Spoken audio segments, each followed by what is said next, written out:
The signal and the response. The Artemis drifted silently through the void, its sleek hull reflecting the distant starlight like a mirror in the darkness. Captain Maya Chen stood on the bridge, her dark eyes fixed on the holographic display that hovered before her. Behind her, the crew worked in hushed tones, the quiet hum of the ship's systems a constant companion to their labor. "Captain, we're picking up something strange," said Lieutenant Kai Ramirez, his fingers dancing across the sensor array. "It's not matching any known signal pattern in our database." Maya moved to his station, brow furrowed. "Show me." The display shifted, revealing a pulsing wave of energy that seemed to fold in on itself, defying the normal rules of physics. It wasn't random noise. There was a distinct pattern, a rhythm that suggested intelligence. "It's coming from the Cygnus void," Ramirez continued. "No one's ever successfully mapped that region. The gravity fluctuations are too unpredictable. And yet someone's broadcasting from it," Maya said softly. "Run it through all decryption protocols. I want to know what it's saying." Dr. Eliza Novak, the ship's xenolinguist, stepped forward. Her thin frame seemed to vibrate with excitement. "Captain, this could be it. First contact with a non-human intelligence. The pattern suggests a mathematical foundation similar to prime numbers, but with variations I'd never seen before." The bridge fell silent as the implications sank in. Humanity had spread across 3 star systems, established colonies, and built mighty vessels to cross the void, but they had never encountered another sentient species. Many had begun to believe they were alone in the universe. "How long until you can translate it?" Maya asked. "Hours, maybe days," Eliza replied. Unless what?" "Unless we respond. Show them we're listening. The pattern has gaps, intentional ones, I think. They're leaving space for a response." Chief Security Officer Darius Ward's deep voice cut through the excitement. "Captain, I strongly advise against this. We don't know who or what is sending this signal. This could be a trap." Maya studied the pulsing pattern. Throughout human history, explorers had faced this same dilemma: to reach out into the unknown or to retreat into safety. Her ancestors had been among those who chose to forge ahead, to cross treacherous oceans in search of new lands. "Prepare a response," she decided. "Match their mathematical sequence, but add our own human signature. Let's make it clear we're different, but that we understand." Darius crossed his arms. "The Artemis Protocol clearly states that first contact scenarios require consultation with Earth Command. By the time our message reaches Earth and their response returns, whatever's out there could be gone," Maya countered. "We're explorers, Darius. This is why we're out here." 20 hours later, the signal was ready. Maya gave the order, and humanity's first intentional message to an alien intelligence streamed out into the void. Then they waited. The response came faster than anyone expected. Within minutes, the sensor array lit up with new patterns, more complex than before. "They're communicating in real time," Eliza gasped. "That should be impossible across this distance unless they're closer than we thought." Darius finished, his hand moving to his sidearm. The ship's AI, Hira, spoke through the bridge speakers. "Captain, I'm detecting an anomaly forming 3 kilometers off our starboard bow." The main view screen shifted to show the empty space beside them, which suddenly wasn't empty anymore. A distortion appeared, like heat waves rising from hot asphalt, and then reality itself seemed to fold inward. A vessel emerged, if it could be called that. It resembled a crystalline structure more than a ship, with no obvious propulsion system or external features. "All hands to stations," Maya ordered calmly. "Weapon systems on standby only. Let's not appear hostile." The crystalline structure pulsed with internal light, sending out waves of energy that washed over the Artemis. "They're scanning us," reported Engineer Sato from his console. "Penetrating scan. They can see everything, Captain.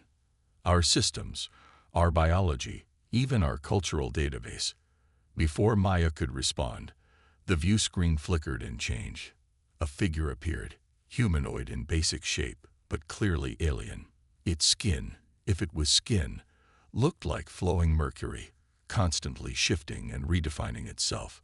Where eyes should be, there were only swirling vortices of blue light. "We are the Voidborn," the figure spoke, its voice resonating not from the speakers, but seemingly from within the minds of everyone on the bridge. "You have answered our call. This is unexpected." Maya stepped forward. "I am Captain Maya Chen of the Earth exploration vessel Artemis.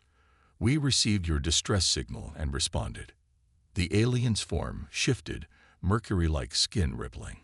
Not distress. Judgment. A chill ran down Maya's spine. "I don't understand. For eons, we have watched the rise and fall of species across this galaxy," the Voidborn explained. "Most destroy themselves before they reach the stars. Some spread like disease, consuming worlds until nothing remains. Few achieve balance. We judge which path a species walks." Darius tensed beside Maya. "Captain." She silenced him with a subtle gesture. "You're testing us." "Yes." The alien's form stabilized slightly. "Your kind is unusual. Violent yet compassionate. Destructive yet creative. Selfish yet capable of great sacrifice. You stand at a crossroads." "We haven't harmed you," Maya said firmly. "We came to help." "Yes." The first test. When faced with the unknown, did you attack, hide, or reach out? You chose to respond. Now comes the greater challenge. The bridge lights flickered, and suddenly the temperature dropped. Frost began forming on the metal surfaces. "Your ship is now failing," the Voidborn stated, its tone emotionless. "Your systems will shut down one by one. You are 3 weeks from the nearest human outpost at maximum speed. You have resources for 5 days." Alarms blared as systems began shutting down across the ship. The engineering console erupted in warning lights. "What are you doing?" Maya demanded. "There are 300 people aboard this vessel." "Yes, and how you save them, or fail to, will determine our judgment of humanity's worth." The image vanished, and with it, the crystalline ship outside. The Artemis drifted alone once more, but now its heart was dying. Life support systems failing, engines powering down. "Report," Maya called out. "Main reactor is offline," Engineer Sato replied, his voice steady despite the crisis. "Backup systems are failing. Life support is down to 20% capacity. Hull integrity compromised in sections 12 through 17. Casualties? None yet, but we got injuries from the sudden pressure changes." Maya turned to her crew. "They think they're testing our worth. Fine. Let's show them what humanity does in a crisis. Sato, prioritize life support and work outward from there. Eliza, I need you to analyze everything we have on their communication. There might be clues about what they expect from us. Darius, organize search and rescue teams for the damaged sections." As the crew sprang into action, Maya stared at the stars visible through the view screen. Was humanity really on trial? And what would happen if they failed? Over the next 48 hours, the crew of the Artemis fought a desperate battle against time and failing systems. Every solution seemed to create 2 new problems. The reactor remained stubbornly offline, and they were forced to siphon power from non-essential systems just to maintain basic life support.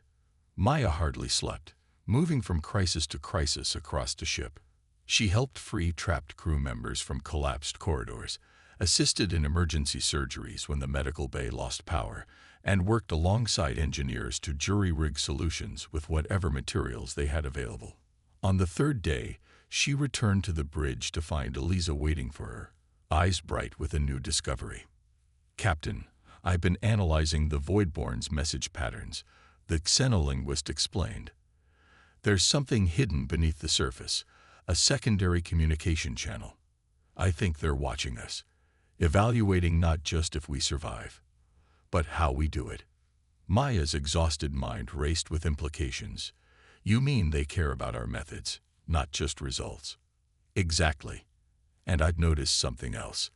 When crew members work together, Combining different skills and perspectives, the hidden signal changes its pattern. It becomes more harmonious. So cooperation is part of the test. Maya mused.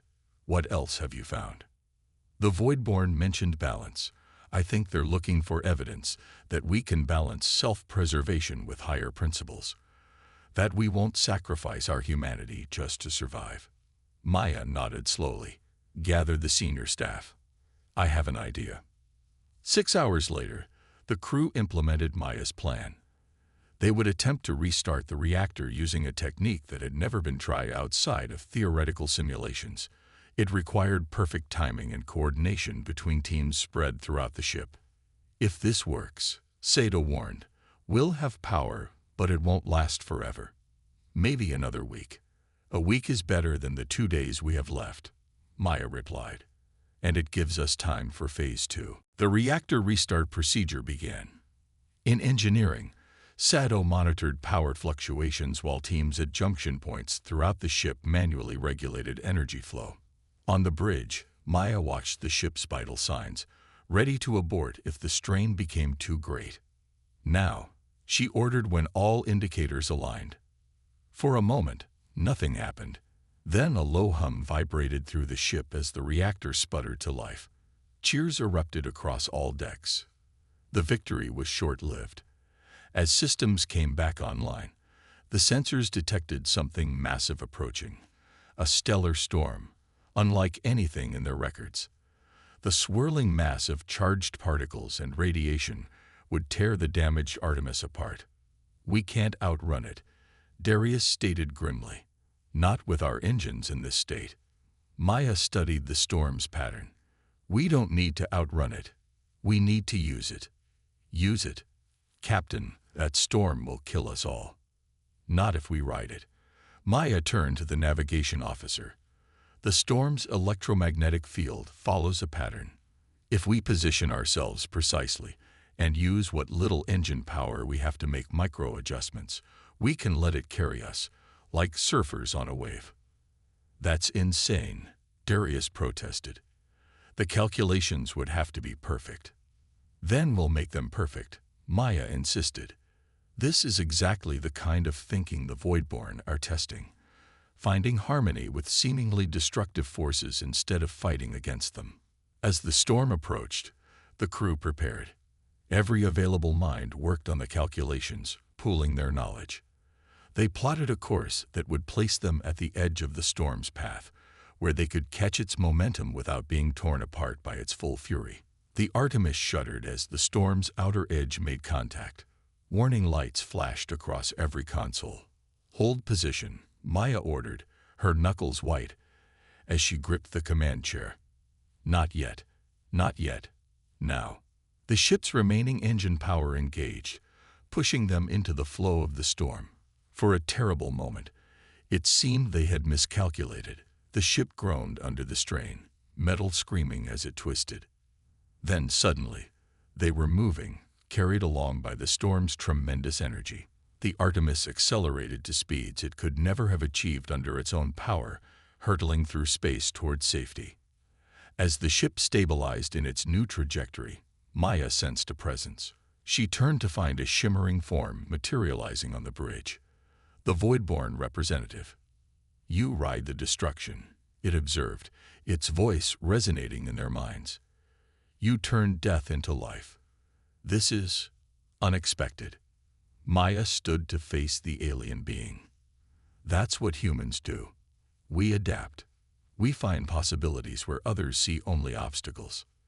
Yet you destroy, you consume, you wage war among yourselves. Yes, Maya acknowledged.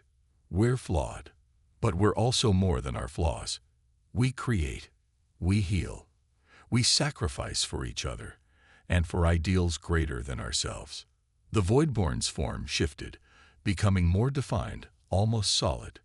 The judgment is not complete. The final test approaches.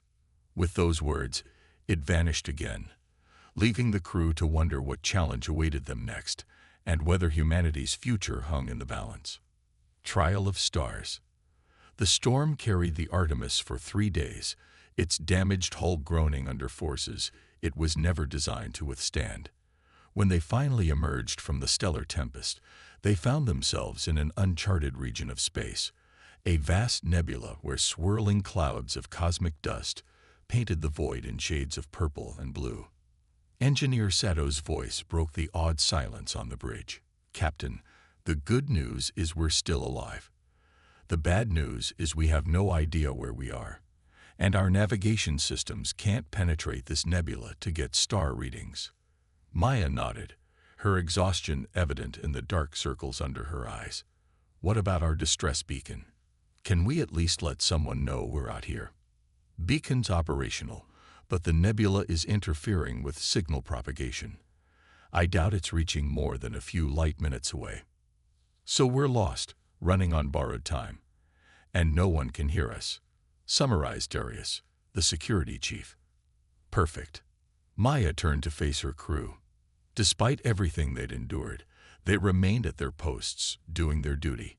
Pride swelled in her chest. "We've survived everything the Voidborn have thrown at us so far. We'll survive this too." Before anyone could respond, the main view screen flickered to life without command. The mercury-skinned figure of the Voidborn representative appeared, its swirling eyes studying them with cold curiosity. "You have reached the place of judgment," it announced.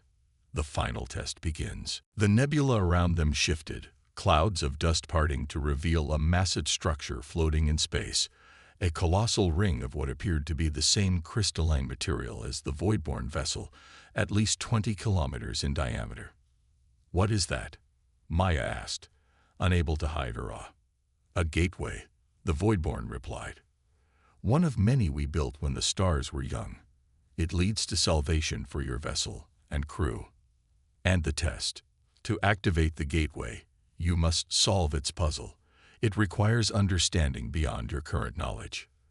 The view screen changed to show complex equations and diagrams flowing across its surface, mathematical concepts that seemed to bend and twist in ways that defied human comprehension. "These calculations draw from principles your science has not yet discovered," the Voidborn explained. "You have 12 of your hours to solve them. Succeed, and the gateway will return you to your own space. Fail, and judgment will be passed." With that, the alien vanished once more, leaving the crew staring at equations that made less sense the longer they looked at them. Dr. Eliza Novak was the first to break the stunned silence. "Captain, these mathematics, they're operating on principles I've never seen before. It's like they're using 5 or 6 dimensions to solve problems we tackle in 3. Maya studied the flowing symbols. "Can you make any sense of it at all?" "Maybe. Some of the base concepts seem to build on quantum field theory, but they're taking it in directions our physicists haven't explored." Eliza's fingers traced patterns in the air. "I'd need a team, our best minds working together."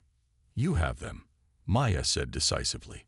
"Gather everyone with advanced scientific training. Engineers, physicists, mathematicians, even the medical team. Different perspectives might see what specialists miss." As Eliza organized her team, Maya faced another crisis. The life support systems, strained by the journey through the storm, were failing again. Oxygen levels were dropping throughout the ship. "We need to conserve air," Sato reported grimly. "I recommend sealing off non-essential sections and implementing oxygen rationing immediately." Maya considered their options. They could close off half the ship, concentrating the remaining oxygen in areas where people were working on the Voidborn puzzle. But that would mean abandoning injured crew members in the medical bay, which was in one of the sections that would be closed. "No," she decided firmly. "We don't leave people behind. Instead, let's rotate crews. 4 hours of work, then 4 hours in low-oxygen hibernation pods. It will slow down our progress on the puzzle, but keep everyone alive longer." "Captain," Darius objected, "that cuts our effective working time in half. We might not solve the puzzle before the deadline." "Maybe that's part of the test," Maya replied. "Are we willing to sacrifice our own people for the greater good? Because I'm not. Not yet. Not when we still have options." Hours passed as the science team wrestled with the alien mathematics. Progress was agonizingly slow, made worse by the oxygen rationing that left everyone lightheaded and struggling to concentrate. 6 hours into the 12-hour deadline, they had barely deciphered the first layer of equations. Maya moved from station to station, encouraging her people, offering insights where she could. During one rotation, she found herself working alongside Dr. Julian Reeves, the ship's physician. "You know," he said quietly as they studied a particularly vexing set of symbols, "I'm starting to see why the Voidborn are testing us." "Oh." Maya glanced at him. Throughout human history, technological advancement has outpaced ethical development. We created nuclear weapons before we had the wisdom to avoid using them. We nearly destroy our own planet before we learn to care for it properly. Julian gestured at the alien equations. Maybe they want to know if we're ready for knowledge like this. Knowledge that could either elevate us or become a new means of destruction. Maya considered his words. So this isn't just about solving a puzzle. It's about proving we deserve the answer. Exactly. And maybe, Julian hesitated, maybe our approach matters more than our success. A new thought struck Maya. She hurried to find Eliza, who was deep in discussion with other scientists. "What if we're thinking about this all wrong?" Maya interrupted. "What if the Voidborn don't expect us to solve these equations? What if they're watching how we approach an impossible problem?" Eliza looked up, fatigue evident on her face. "You think it's a no-win scenario, a test of character rather than ability?" "Not exactly. I think they want to see if we recognize our limitations and how we deal with them." Maya turned to address the entire team. "From the beginning, the Voidborn have tested our response to challenges, not just whether we overcome them. They want to see who we are, not just what we can do."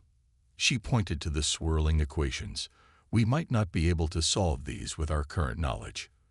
But what if we show them our method, our process, the way humans approach the unknown?" The team began to work with renewed purpose, not trying to find the final answer, but instead documenting their methodology, showing the step-by-step reasoning they used to tackle problems beyond their current understanding. As the final hour approached, Maya made a decision. She instructed he or I, the ship's AI, to transmit their work directly to the crystalline ring. Not just their partial solutions, but their false starts, their debates, the evolution of their thinking. "We're opening ourselves to them," she explained to her officers, showing them not just what we know, but how we learn. Our curiosity, our collaboration, our willingness to admit what we don't understand yet strive to comprehend it anyway. With minutes remaining, the transmission was complete. The Artemis hung in space beside the massive gateway, waiting for judgment. The deadline passed. Nothing happened. Then, slowly, the crystalline ring began to glow.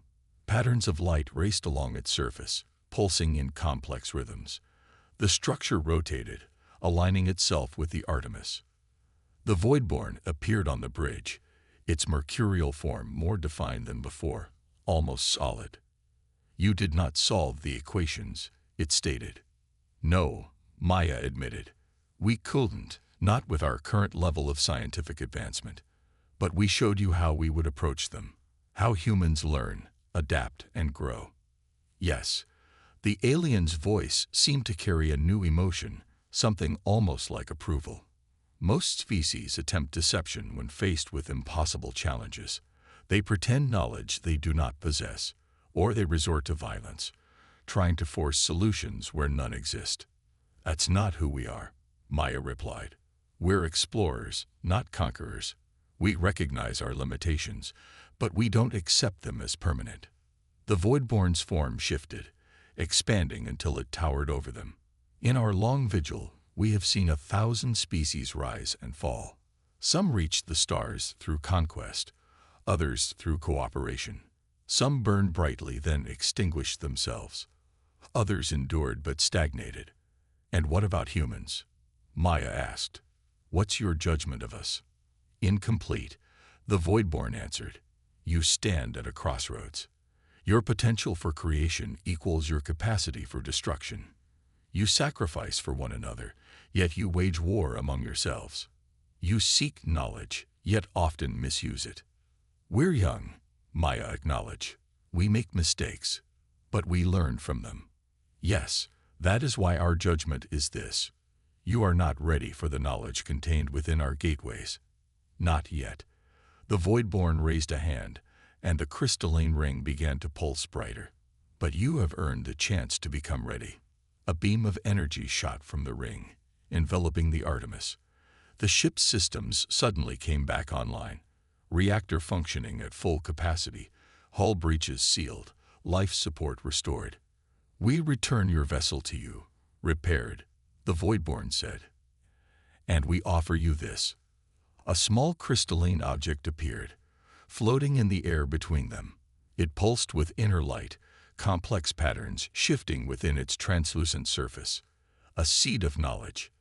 The first step toward understanding the principles you witnessed today. Study it, learn from it, grow with it. Maya reached out hesitantly and took the crystal. It felt warm in her hand, almost alive. When you have mastered what this contains, when you have integrated its lessons not just into your science, but into your civilization, we will find you again. And then, Maya asked. Then the next test begins. The Voidborn's form began to fade. For judgment is never final, Captain Maya Chen. It is a process, continuing as long as life itself. As the alien vanished, the gateway activated.